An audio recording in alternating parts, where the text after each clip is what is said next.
บนฟ้าเทวาโปรดจงเห็นใจพายุฝนจงหยุดรินไหลแม่น้ำทั้งหลายหยุดนองล้นฝั่ง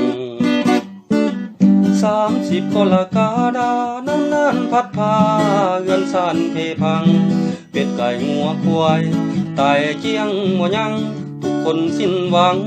น้ำตาไหลนองเมืองนั้นก่อนเคยอุดมสมบูรณ์ประชา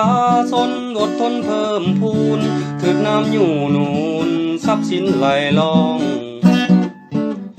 หน้าฝ้ายป่าไผ่สีบุญเรืองสีมงคลถึกน้ำพัดฟองบนทันนาเล่านาเขียนเลี้ยวมองน้ำไหลล้นคลองสองฝั่งหลายปีที่ผ่านภาษาเมืองนานบ่เคยโศกสันถึงแม้นน้ำจะท่วมบ้านก็คงบ่นานบ่นองไหลหลังมาในปีนี้ต้องมาหลบหนีขอชีวิตยังเสื้อผ้าคาคีนน้ำตาลินหลังเลี้ยวมองข้างหลังสิ้นหวังอะไรขอบใจทุกคนที่มีเมตตาเจ้าหน้าที่ผู้เสียสละพวกท่านนำพาประชาชนไทยบางคนติดค้างอยู่เทิงหลังคาสั่งหน้าใจหายขอวอนทุกท่าน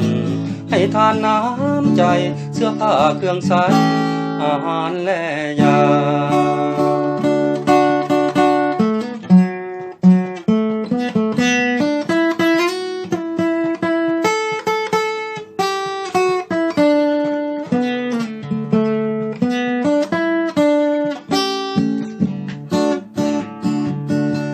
กราบองค์พระบาทโปรดช่วยคุ้มครองให้น้ำนั้นหยุดไหลนองปวงชนพี่น้อง